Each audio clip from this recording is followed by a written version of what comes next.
Oke. Saya di Kabupaten Tulang Bawang, Bapak Ibu, sebagai tim penilaian angka kredit juga. Kemudian saya fungsional pengelola PBJ ahli muda, bukan direktur muda ya Pak Nasir ya, karena ada direktur utama nanti. Oke, yang pertama kita bahas karena ada dua topik materi. Pertama tentang penyusunan dan penilaian SKP dulu nih Bapak Ibu. Oke, sasaran kerja pegawai berubah menjadi sasaran kinerja pegawai. Belum sempat buat SKP-nya, kayak kata Pak Nasir, baru tadi pagi, di Februari 2022 dicabut Permen-Pan 8 ya Pak. Diganti Permen-Pan 6. Yang tidak lagi mengkaitkan dengan butir kegiatan. Nah loh, gimana nasib kita yang fungsional? Oke. Nah, kita bicara regulasi dulu deh. Jadi, sudah jelas dalam SEBKN 1 ya, pembagian penyusunan SKP tahun 2021 per semester. Semester 1 dan semester 2. Semester 1 itu yang ini ya, dasar regulasinya. Kita pakai PP 17, kemudian per KBKN 1 2013. Oke. Nah, berikutnya untuk semester 2 2021 pakai Permen-Pan RB nomor 8. Kita bahas 2021 dulu Bapak Ibu ya, 2022 nanti. Pakai Permen-Pan RB nomor 8. Kebingungan-kebingungan ini diakomodir dengan munculnya SE. SE Menpan RB nomor 3 ditegaskan lagi dengan SE Kepala BKN nomor 1. Jadi sangat clear jelas di SE Kepala BKN ini yang terakhir muncul ya, bahwasanya untuk tahun 2021 kita pakainya memang 2 SKP. Bahkan di situ sudah ada draftnya, contohnya, bentuk dokumennya. Termasuk bagaimana mengintegrasikan capaian semester 1 dengan semester 2. Karena ada perbedaan hasil penilaian. Gitu ya. Maka harus diintegrasikan. Ini kita baru bahas SKP ya. Sekali lagi SKP. Belum angka kreditnya. Oke. Nah, tiba-tiba, di sekitar bulan Februari 2022, 1 bulan lalu kurang lebih ya, muncullah Permenpan nomor 6, Bapak Ibu. Permenpan nomor 6 tahun 2022 tentang pengelolaan kinerja pegawai ASN. Nah, di sini dibunyikan pada saat peraturan menteri ini mulai berlaku sejak Februari 2022, maka Permenpan nomor 8 dicabut dan dinyatakan tidak berlaku. Nah, padahal tadi perintahnya yang semester 2 2021 ikut Permenpan 8. Kita baca dulu ketentuan peralihannya di sini ada. Nah, bahwasanya ini masih diberlakukan paling lama 1 tahun. Jadi sampai akhir tahun ini tetap bisa kita gunakan sebagai dasar penyusunan SKP. Nah, kemudian di sini juga dipertegas kembali di pasal 39 ya, pengukuran kinerja pegawai periode Juli sampai Desember 2021 tetap dilaksanakan sesuai Permenpan 8. Nah, jadi siap-siap transisi lagi nanti di 2023. Oke, 2023.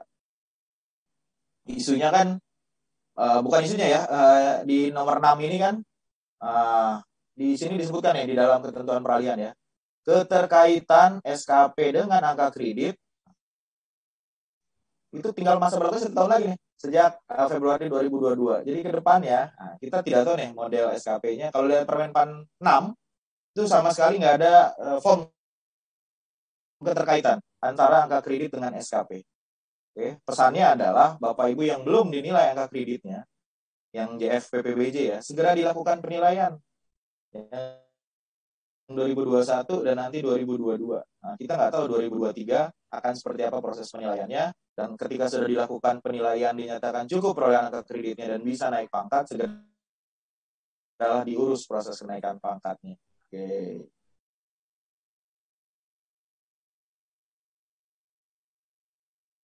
Oke, ini saya mencoba mengupas SEBKN-nya ya. SEBKN-nya di sana dijelaskan detail mulai dari siapa pejabat penilai kinerja PNS dan atasan pejabat penilai. Jadi kalau kita adalah ahli muda, ahli muda, maka pejabat penilai SKP-nya adalah pejabat administrator atau JPT Pratama. Jadi setingkat dengan eselon 3 lah ya, Kabak PBJ dengan atau JPT Pratama. Nah, atasan pejabat penilai bisa JPT Pratama, Pak Asisten 2 gitu ya. Atasannya Pak Kabak atau JPT Madya. Nah, kalau Madya dia langsung ke Pak Asisten 2, atasannya Pak Sekda ini. Ini sudah dituangkan secara jelas dan gamblang dalam SEBKN siapa yang berhak menilai pejabat penilai.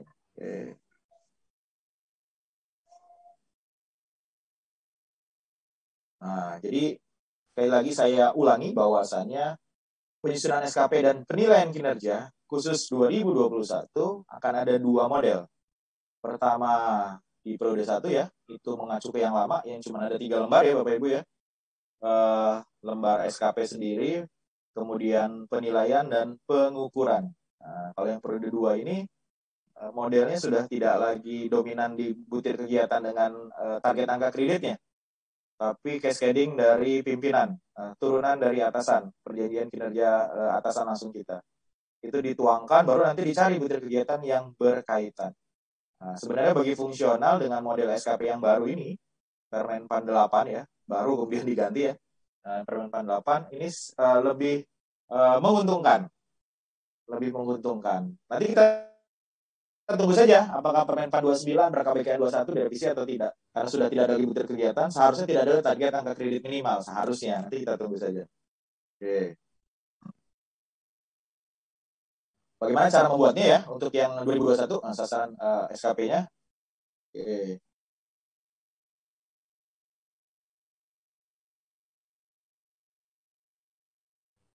Oh, Pak Nasir, awas kehujanan Pak Nasir.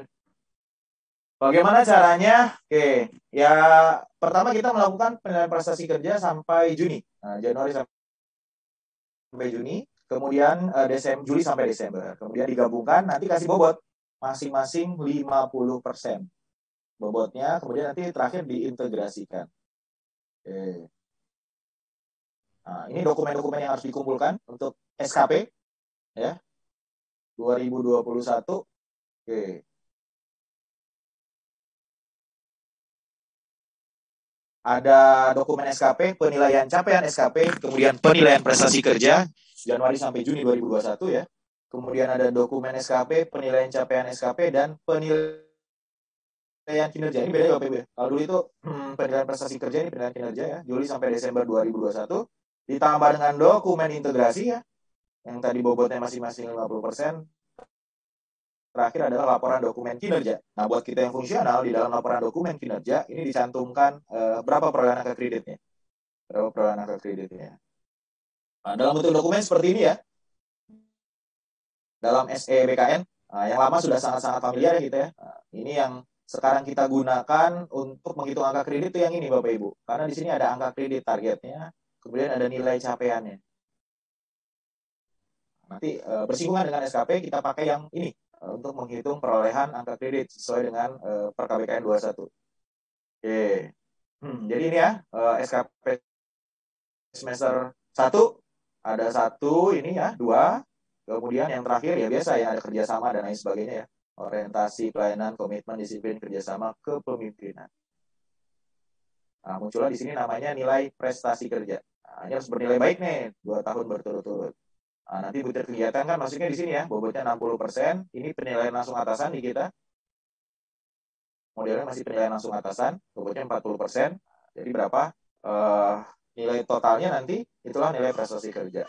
Nah, kalau dulu sering dibilang tiap tahun naikkan satu-satu saja. Nanti ada kenaikan gitu ya. Integritas yang harus bagus. Ada yang seperti itu. Oke. Nah, ini yang semester 2. Semester 2 2021. Ini ada model namanya SKP pejabat fungsional ya, untuk yang fungsional. Ini yang saya bilang tadi cascading ya, dari rencana kinerja atasan atau unit kerja organisasi, diturunkan sebagai rencana kinerja, kualitas-kualitas gitu. Nanti ada contoh Excelnya Bapak Ibu ya, disampaikan di grup WA ya, nanti silahkan mencoba membuat sesuai dengan contohnya, kemudian apakah ada kinerja tambahan. Nah, ini rencana SKP nih, yang ini penilaiannya, penilaian SKP-nya. Oke, kalau kita lihat di sini, tidak ada nilai capaian SKP di sini. Yang ada adalah nilai akhir SKP. Apakah identik? Nah, kita tidak tahu nih nilai akhir SKP. Tapi yang jelas di sini belum masukkan butir kegiatan. Butir kegiatan. Nah, target di sini juga target ini indikator kinerja individu. Oke, nanti ini berkaitan ya. Kenapa ini saya tanda-tandai ya? Karena untuk menghitung angka kita butuh angka target dengan nilai capaian SKP. Oke. Oke, kemudian ini hasil penilaian terakhirnya. Kalau tadi adalah perilaku kerja, ini jadi nilai kinerja. Nilai kinerja PNS. Nah, ini kan dua hal yang tidak bisa ditambahkan bagi dua begitu saja, Bapak Ibu. Maka muncullah, ini sudah 6 ya, sudah 6 formnya yang harus dibuat. Nah, yang ketujuh adalah integrasi, Bapak Ibu. Integrasi. Ini yang Januari, Juni, Juli, Desember. Nanti berapa total nilainya, apa predikatnya. Oke. Nah, ditambah satu dokumen lagi, yaitu laporan dokumen penilaian kinerja. Di sini muncullah total angka kredit. Jadi sudah dihitung, masukkan di sini berapa perolehan angka kredit Bapak Ibu sekalian, pelaku fungsional pengelola pengadaan barang dan jasa. Oke. Oke, kita bahas dulu yang periode 1 ya, Januari sampai Juni. Sebenarnya kita sudah hatam lah ini ya, bagaimana cara perhitungannya, walaupun kita nggak tahu munculnya angka-angka dari mana nih. Apalagi ketika bukan fungsional nih cenderung hadir di meja SKP-nya nih, tinggal menandatangani saja. Nah, oke. Jadi walaupun bukan fungsional, sebagai ASN kita wajib ya menyusun SKP, memuat tugas dan jabatan dan target yang harus dicapai dalam kurun waktu tertentu ya. Kemudian harus disetujui nih, di awal tahun kita buat SKP kan harus disetujui oleh pejabat penilai.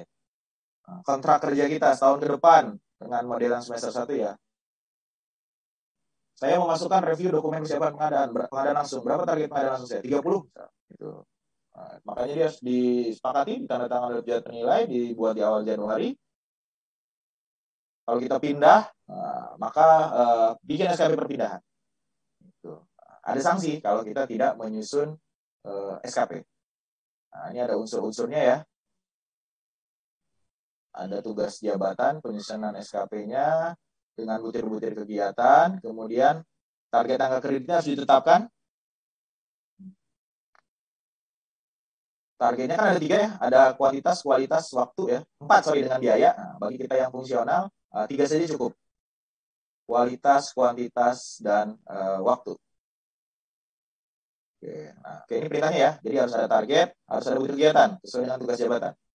Oke, yang semester 1. Nah, ini penilaiannya ya, membandingkan antara realisasi kerja dengan target. Inilah yang jadi nilai capaian SKP ya untuk menghitung angka kredit. Yang perlu diingat di sini, capaian SKP dapat lebih dari 100%. Kalau saya pengadaan langsung targetnya 30 ya, ternyata realisasinya 50, maka persentasenya akan lebih dari 100. Ini dimungkinkan karena realisasi kerja melebihi target.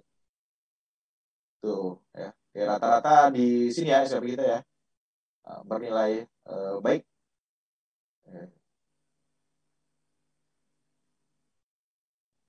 Nah, ini yang penilaian kegiatan tugas jabatan. Tadi kan ada 4 aspek ya, tapi kita selaku fungsional 3 saja cukup. Biayanya biasanya tidak diisi, dinolkan. Oke, maka sudah ada rumus-rumusnya Bapak Ibu. Kenapa sih nilainya kalau target 20 realisasi 20 nilainya cuma 92? Karena sudah ada perhitungannya. Sudah ada perhitungannya. Nah, ini termasuk di aspek kualitas, aspek waktu. Ini semua sudah ada rumusnya. Sudah ada rumusnya dari KBKN tadi. Nah, ini pilihan pelaku kerja ya. Ada range-nya, buruk, kurang, cukup, baik, sangat baik. Yang 5 hal tadi ya, orientasi pelayanan, integritas, komitmen, disiplin, kerjasama, dan kepemimpinan. Kalau fungsional, kepemimpinannya tidak dinilai. Itu mereka-mereka yang memiliki jabatan struktural. Ini yang prestasi kerja. Totalnya tadi ya, yang lembar ketiga ya. Ini sama buruk, kurang, cukup, baik, sangat baik. Jadi Bapak Ibu, kalau di semester 1 dengan ketentuan KBKN ini nilai maksimalnya hanya segini. 100 maksimal. 91 sampai 100 atau 99 waktu itu. Tapi di yang baru itu bisa lebih dari 100. Bisa lebih dari 100. Makanya harus diintegrasikan. Penilaian prestasi kerja ya dilakukan setiap akhir Desember pada tahun yang bersangkutan, paling lambat akhir Januari tahun berikutnya. Nah, kalau kita dapat tugas tambahan, ada range-nya. Kalau 1 sampai 3 nilainya 1. Ini yang semester 1 ya. Yang kalau 1 sampai 4 sampai 6 nilainya 2. Begitu seterusnya. Lumayan ya perolehan angka kredit. Kemudian kreativitas juga ada range nilainya ya.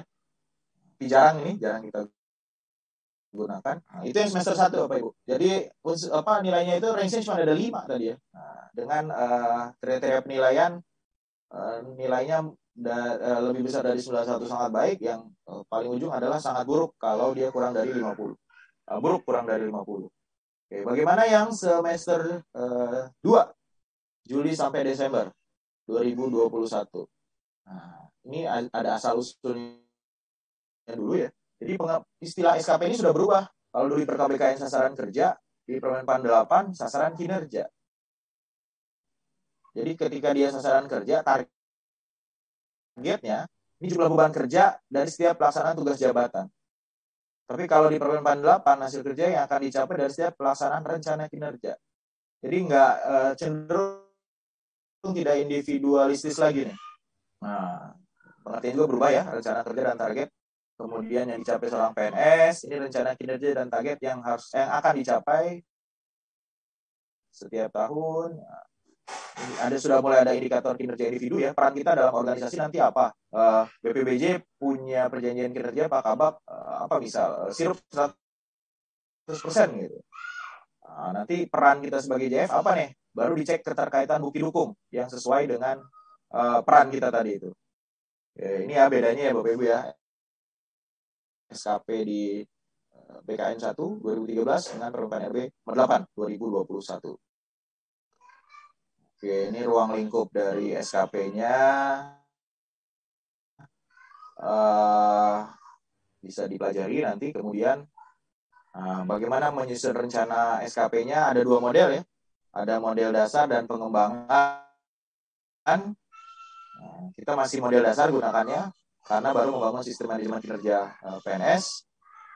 Kemudian penyusunannya berjenjang, makanya ada dialog dan lain sebagainya. Karena nanti target organisasi didiskusikan bersama, perannya apa, seperti itu untuk penyusunan rencana EKP. Nah, kemudian dia ada ini ya, rencana kinerja pada SKP, dia harus dituliskan dengan kalimat-kalimat yang menggambarkan pencapaian atau hasil ya, dilakukan dengan dialog. Dimulai pada tahun anggaran sebelumnya. Berarti ini kurang lebih dimulai bulan Juni ya, karena sejak 1 Juli kan sudah berganti. Ini contoh perbedaan kategori. Kita harus pahami nih perbedaan pencapaian atau hasil, aktivitas, dan kategori. Oke, karena perintahnya adalah pencapaian atau hasil. Rencana kinerja kita isinya kalimatnya adalah pencapaian atau hasil, bukan aktivitas atau kategori. Nah, ini pencapaian yang kiri ya. Ibu hamil telah ini standar ini contohnya kalau fungsional bidan misalnya yang ada di lampiran Permenpan 8. Misalkan kita apa? Jumlah OPD yang menginput RUP misalnya. Nanti di sini melatih admin RUP di OPD. Itu aktivitas. Layanan konsultasi RUP itu kategori. Oke, jadi itu membedakan rencana kinerja kita harus yang kata-kata pencapaian atau hasil yang ini. Nah, ini tahapannya Bapak Ibu, yang model dasar ya, yang semester 2 karena hal baru ya. Oke. Kita harus seperti ini nih tahapannya, melihat gambaran seluruh organisasi, bagi perannya, menentukan rencana kinerjanya, kemudian menentukan aspek indikator dan indikator kinerja individunya, menetapkan target, terakhir adalah menyusun format keterkaitan antara SKP dengan angka kredit untuk yang lampiran SKP pejabat fungsional. Walaupun tadi dalam Permenpan 6 disebutkan ya, keterkaitan SKP dengan angka kredit hanya 1 tahun lagi masa berlaku. Kita tetap harus buat. Nah, ini breakdown ya dari tahapan penyusunan rencana SKP bagi JF yang model dasar. Kalau melihat gambaran tuh ngapain sih gitu. Di sini dijelaskan. Kemudian membagi peran tuh bagaimana, di sini juga disebutkan cara membagi perannya melalui aktivitas apa gitu ya. Kemudian bagaimana menentukan rencana kinerja pada format rencana SKP. Kemudian menentukan aspek indikator dan indikator kinerja individu, ini caranya ya. Oke. Kemudian menetapkan target pada format rencana SKP. Ini juga dijelaskan ya. bagaimana menetapkannya, bagaimana terakhir adalah menyusun format keterkaitan SKP dengan angka kredit. Nah, jadi di sini disebutkan khusus JF ya, setelah SKP di review adalah menyusun keterkaitan. Nah, sudah tahu nih peran kita di mana, cari keterkaitannya. Peran di mana, rencana kinerja apa, maka cari keterkaitannya dengan angka kredit. Nah, kemudian diajukan ke tim penilaian angka kredit, dilampirkan rencana SKP, diverifikasi format keterkaitan dengan angka kredit. Oke, verifikasi memeriksa keterkaitan substansi ya, bukan atau kalimat rencana kinerja dengan tugas pokok yang dijabarkan dalam butir kegiatan. Nah, jadi memang boleh jadi nanti banyak bahasa-bahasa dewa lah ya, bahasa-bahasa yang rencana kinerja, plan kinerja itu kan bahasa-bahasanya bahasa-bahasa tingkat tinggi. Nah, oke, itu tadi mengenai penyusunannya. Lalu bagaimana penilaiannya? Bagaimana penilaiannya? Nah, memang lebih rumit nih Bapak Ibu ya dibanding yang semester 1 yang sangat sederhana tadi. Oke, karena ada indikator kinerja individu nih yang baru muncul. Maka harus dibandingkan nih IKI-nya antara realisasi dengan target. Kemudian ada 3 kondisi nanti yang mungkin muncul. Kalau berada pada range target, sesuai target. Kemudian ada capaian IKI dengan kondisi normal. Lebih besar dari target. Nah, itu capaian melampaui targetnya, ada rumus perhitungannya. Realisasi IKI bagi target kali 100%. Normal. Jadi kondisi normal itu justru ketika melebihi target. Oke, ini kalau kondisi khusus lebih kecil dari target. Nah, ada rumus tambahnya nih, 1 plus 1 min realisasi dibagi target kali 100. Pengkategoriannya sebenarnya tidak jauh berbeda ya, hanya angkanya nih Bapak Ibu ya. Kalau tadi kan di atas 91 ya, ini sudah di atas 101, sangat baik. Makanya ketika diintegrasikan ada rumusnya, tidak serta-merta ditambahkan dibagi 2. Gitu. Jadi kalau sampai 59, nah, tadi sampai 50 ya, itu sangat buruk tadi ya. Kalau ini sekarang predikatnya adalah sangat kurang. Sangat kurang. Oke, itu yang pertama ya, kita menilai masih ada penilaian IKI ya. Nah, capaian rencana kinerja. Iya, dari IKI tadi kemudian mempengaruhi penilaian capaian rencana kinerja. Di sini ada kategori-kategorinya. Kalau kita punya IKI-nya 2 ya minimal ya. Kalau kategorinya sangat baik, dari hasil penilaian ini katakanlah IKI-nya 101 semua nih, sangat baik. Maka ketika IKI-nya ada 2 yang sangat baik, minimal 2 atau lebih ya, dan tidak ada yang berada di kategori baik, maka kita dapat nilai rencana kinerjanya 120. Begitupun nilai-nilai di bawahnya ya, baik, cukup, kurang, sangat kurang, ini tergantung dengan capaian indikator kinerja individu. Nah, ini contohnya ya. Contohnya ini seorang fungsional bidan. Ini contoh-contoh kenapa bidan ya, karena di lampiran permenpannya seperti itu Bapak Ibu ya. Tinggal diamati tiru modifikasi saja di JF pengelola PBJ.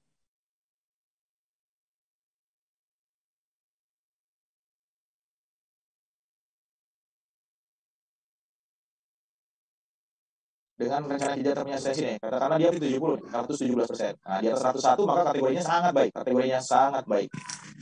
Oke. Nah, jika ada 2 kategori 2 atau lebih yang predikat sangat baik, maka capaian rencana kinerjanya pun sangat baik. Oke. Ada cukup baik, dia cukup, sangat baik, cukup baik. Ini contoh-contohnya.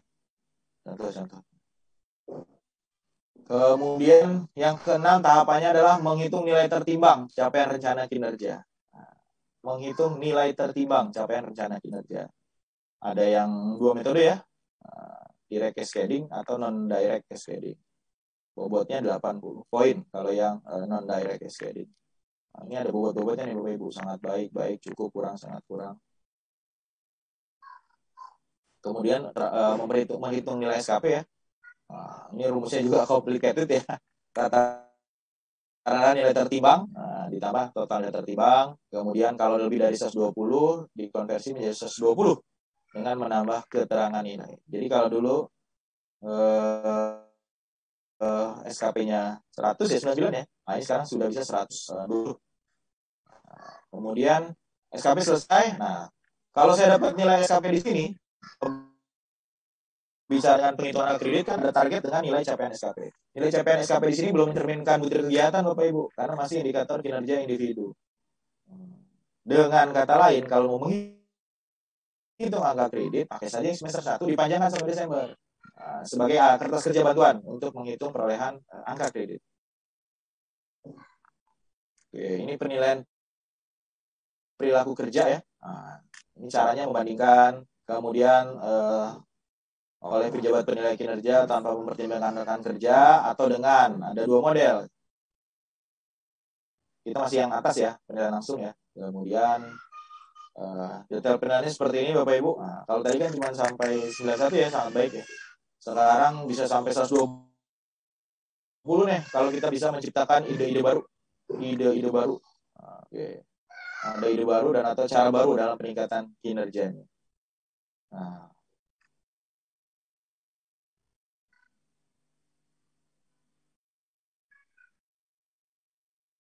Ini penilaian dan penetapan angka kredit ya bagi pejabat fungsional ya. Berdasarkan capaian SKP, oke, hasil penilaian SKP disampaikan tim penangka kredit ya. Format dinilai sebagai capaian angka kredit yang diperoleh selama setahun penilaian kinerja. Ini integrasinya Bapak Ibu. Integrasinya pertama ada 5 cara ya. Pertama, mengkonversi nilai prestasi kerja PNS menjadi nilai kinerja pada periode Januari Juni. Kan beda ya, satu nilai prestasi kerja, satu nilai kinerja. Batasannya 99 ini 120. Maka harus dikonversi. Caranya ada 6. Ada 6. Kalau nilai prestasi kerja yang Januari sampai Juni kita 91 sampai 99, maka begini rumus menghitungnya. Oke. Contohnya ada di slide berikutnya. Ini contoh. Katakanlah di semester 1 nilai prestasi kerja saya adalah 93,6. 93,6 maka masuk range-nya di sini kan. 91 sampai 99 sehingga rumusnya pakai yang ini. Oke, 110 ditambah 120 dibagi 99 dikali ini. Maka dapatlah nilai kinerja saya 113,3.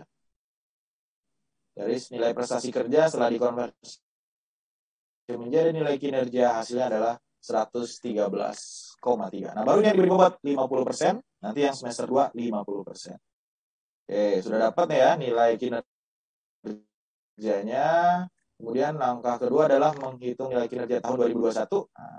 Menghitung nilai kerja tahun 2021. Ini ada di sini 50% tadi ya bobotnya ya. 50% yang 2021, 50% yang semester 1, 50% yang semester 2. Ditambahkan, dibagi 2, bobotnya masing-masing. Jadi total nilai kinerja PNS kita tahun 2021 adalah 106,1.